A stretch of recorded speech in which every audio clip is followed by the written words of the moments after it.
Hello, everyone. Hope everybody's doing well. I am coming back with another in my series of responding to something that I saw online that either angered me or amused me or a combination of both, angered and amused at the same time. Angry amusement, that's a new thing. Although I bet more than a few of you have felt it in recent days or years. So, this is not the most serious thing I've ever shared, but still it caught my attention, so I thought it might be fun to share a few thoughts on it. This is a quote from a fellow Blue Sky user. I don't understand why some adults are so fascinated by kids' movies.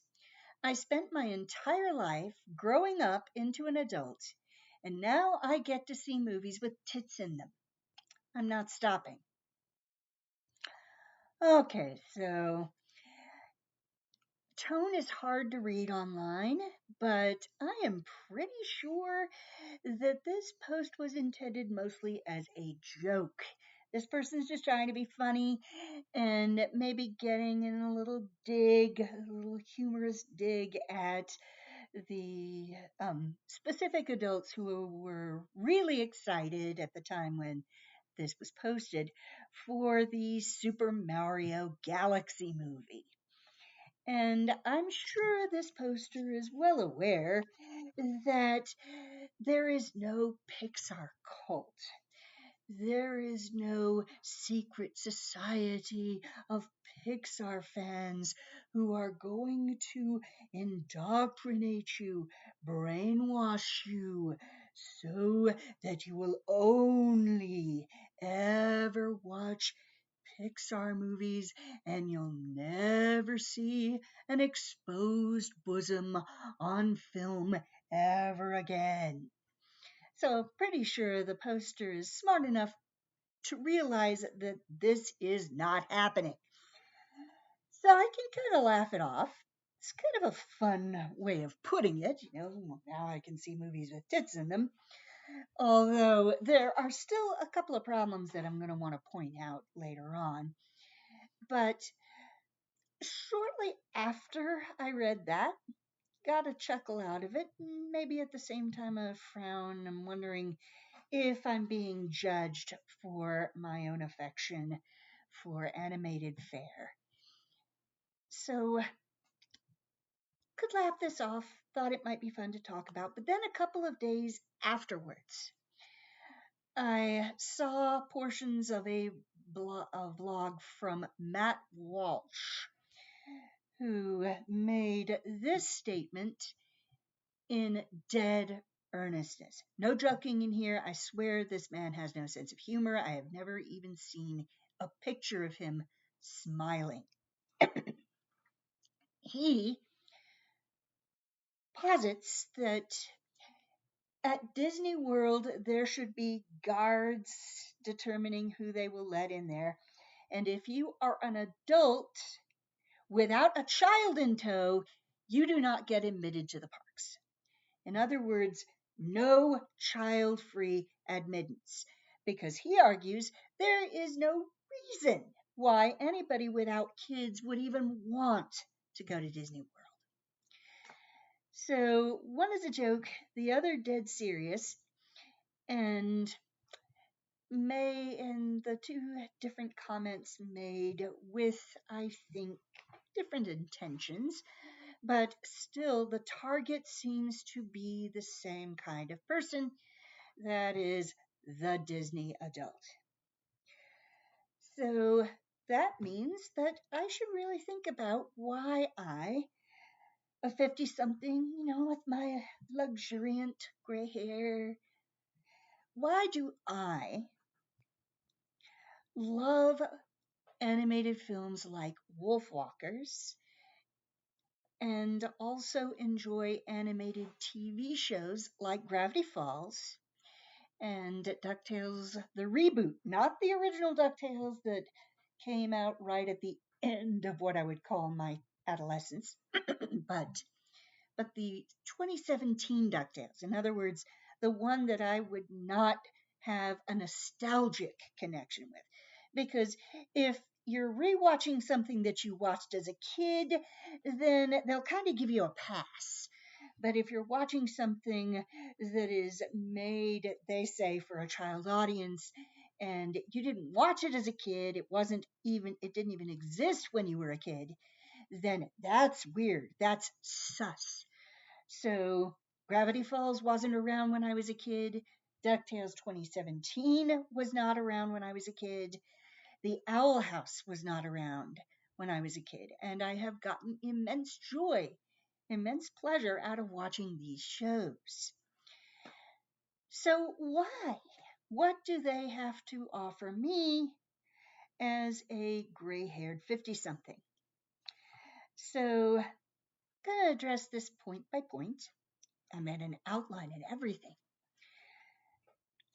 First, there is a distinction that a lot of people refuse to really acknowledge between a kids movie and an all ages movie, or a kids show and an all ages show.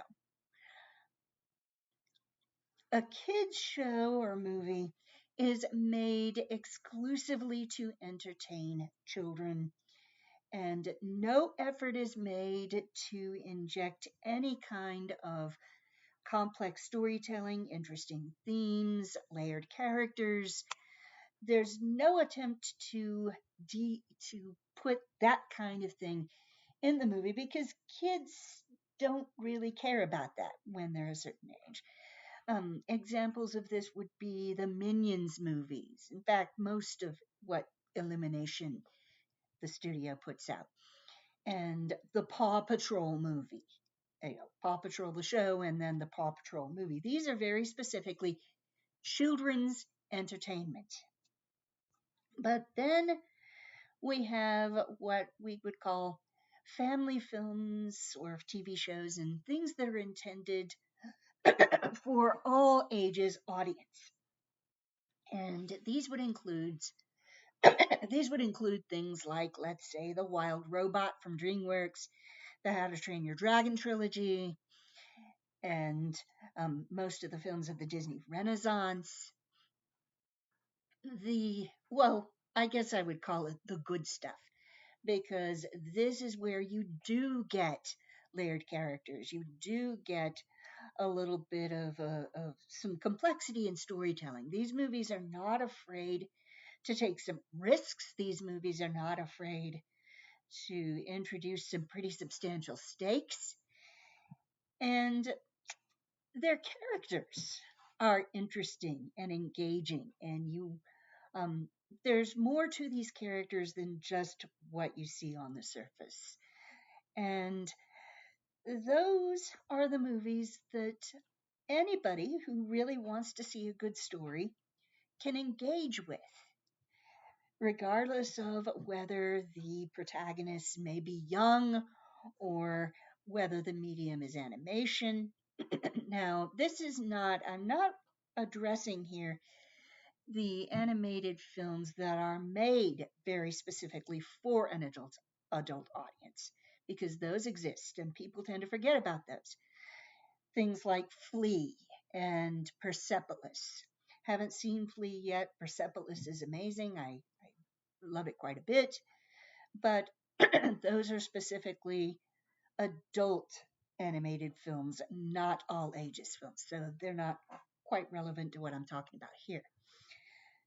So all ages films are simply that, all ages. They're not movies that your kids drag you to. They're things that you want to see as much as they would want to see them. Most of Pixar's work falls into this category. I've only seen one 2026 release so far, Hoppers. And it was totally fun. Matt and I just looked at each other after the movie was over. He said, "That was delightful." And that was exactly the word that was singing in my head when the movie was over. So, isn't it great to have a good spouse that is so on your wavelength? But both of us enjoyed it. So, all ages means all. You don't have to have a kid with you in order to be engaged by this story. Also, there is this idea some people have that if you are a quote Disney adult, if you enjoy things like the original Beauty and the Beast, Aladdin, The Lion King, or later on, the Pixar films, and then a DreamWorks classic like, oh, there's the Melza again. Hey there! DreamWorks classics like the How to Train Your Dragon trilogy and the Kung Fu Panda trilogy and the Wild Robot. That somehow, if you enjoy these things, that means that you do not enjoy movies with tits in them.